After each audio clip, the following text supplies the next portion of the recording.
Yesterday courier private limited. Domestic international cargo உங்கள் இல்லம் தேடி வந்து கொரியர் புக்கிங் டெலிவரி செய்து தரப்படும். டாக்டர் ஸ்ரீவர்மா ஆயுள் தரும் ஆயுர்வேதா அறுவை சிகிச்சை இல்லா குணம் ஆயுள் கால நிவாரணம்.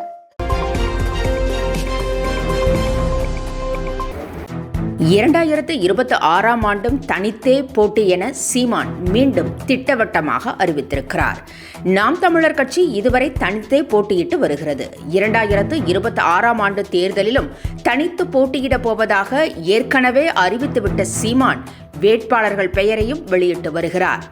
என்றாலும் சீமான் இந்த முறை கூட்டணியில் சேர்ந்து போட்டியிட வாய்ப்பிருப்பதாக தொடர்ந்து தகவல்கள் வெளியாகி வருகின்றன.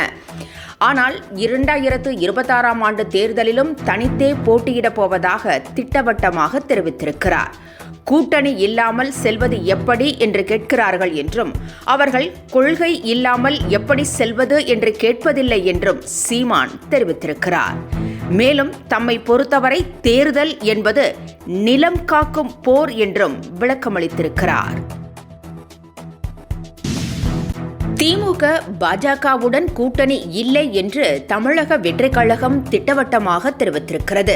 தமிழக வெற்றிக் கழக தலைவர் விஜய் திமுகவை மட்டுமே கடுமையாக விமர்சித்து வருகிறார்.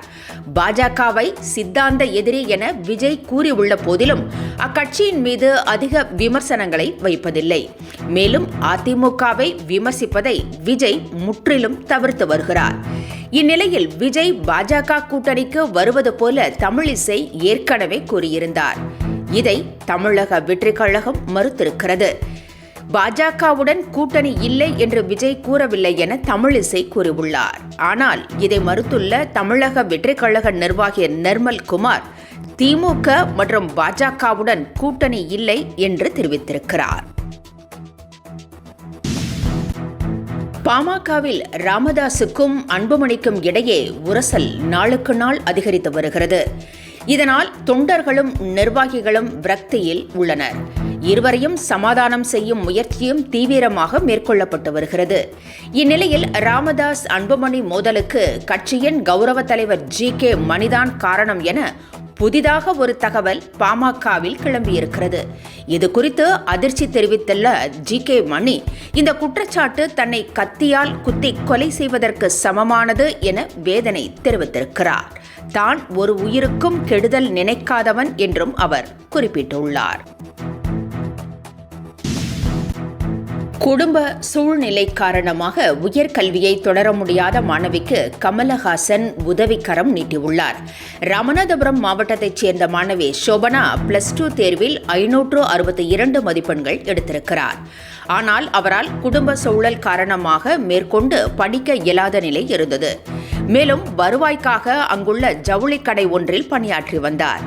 இந்த நிலையை சமூக ஊடகங்கள் மூலம் அறிந்த கமலஹாசன் மாணவி சோபனாவை சென்னைக்கு வரவழைத்து கமல் பண்பாட்டு மையத்தின் சார்பில் உதவிக்கரம் நீட்டியிருக்கிறார். மாணவி சோபனா உயர்கல்வி சேர்வதற்கும் சிவில் சர்வீசஸ் தேர்வுகளுக்கு தயாராகவும் கமலஹாசன் உதவியுள்ளார். தமிழகத்தில் இன்று 8 மாவட்டங்களில் மழை பெய்ய வாய்ப்பிருப்பதாக வானிலை ஆய்வு மையம் தெரிவித்திருக்கிறது. நீலகிரி, கோவை, திருப்பூர், தேனி, திண்டுக்கல், ஈரோடு, கிருஷ்ணகிரி, தருமபுரி மாவட்டங்களில் கனமழை பெய்யும் எனவும் ஒரு சில இடங்களில் இடி மின்னலுடன் பலத்த காற்றுடன் மழை பெய்யக்கூடும் என்றும் கணிக்கப்பட்டுள்ளது. மேலும் அரபிக்கடல், வங்கக்கடல் பகுதிகளுக்கு மீனவர்கள் செல்ல வேண்டாம் என்றும் அறிவுறுத்தப்பட்டுள்ளனர்.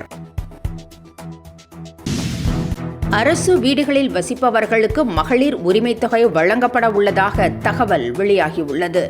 மாதந்தோறும் 1000 ரூபாய் உரிமைத் தொகையை 1 கோடிக்கும் மேலான பெண்கள் பெற்று வருகின்றனர். என்றாலும் சிலருக்கு இந்த தொகை விடுபட்டிருப்பதாக புகார்கள் எழுந்த நிலையில் அவர்களுக்கும் மகளிர் உரிமைத் தொகை வழங்கும் வகையில் திட்டத்தை விரிவாக்கம் செய்ய தமிழக அரசு முடிவு செய்திருக்கிறது. இதில் புதிதாக ரேஷன் அட்டை பெற்றவர்கள் பெரும்பாலும் சேர்க்கப்படுவதாக கூறப்படுகிறது. இந்நிலையில் அரசு வீடுகளில் வசிக்கும் அரசு ஊழியர் அல்லாதவர்களுக்கு மகளிர் உரிமைத் தொகை வழங்கப்படுவதாக தற்போது தகவல் வெளியாகியுள்ளது.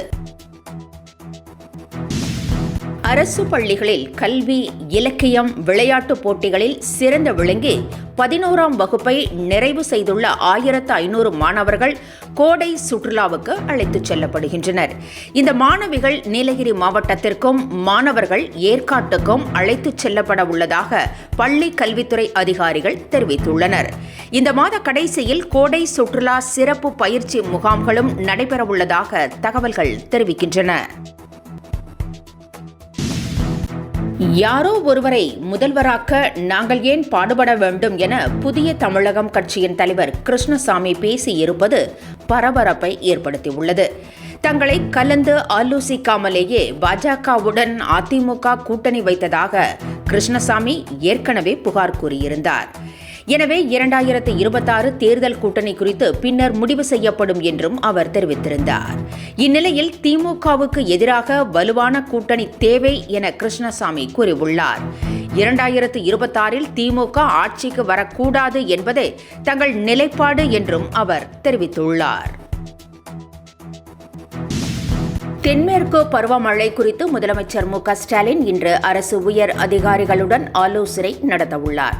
தென்மேற்கு பருவமழை வழக்கமாக ஜூன் மாதத்தில் தொடங்கும். இந்த ஆண்டு முன்கூட்டியே தொடங்கியிருக்கிறது. அந்தமான் நிக்கோபார் தீவுகளில் தென்மேற்கு பருவமழை தொடங்கியுள்ள நிலையில் தமிழகத்திலும் சில இடங்களில் பரவலாக மழை பெய்து வருகிறது.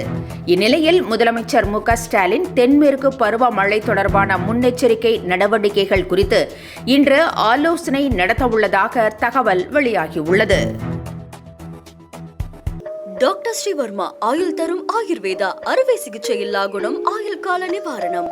Branch express courier private limited domestic international cargo உங்கள் இல்லம் தேடி வந்து கொரியர் புக்கிங் டெலிவரி செய்து தரப்படும். என்றும் உங்களுடன் மை இந்தியா. முக்கிய செய்திகளை உடனுக்குடன் தெரிந்து கொள்ள சப்ஸ்கிரைப் பண்ணுங்க, பெல் பட்டனை பிரஸ் பண்ணுங்க. என்றும் உங்களுடன் மை இந்தியா.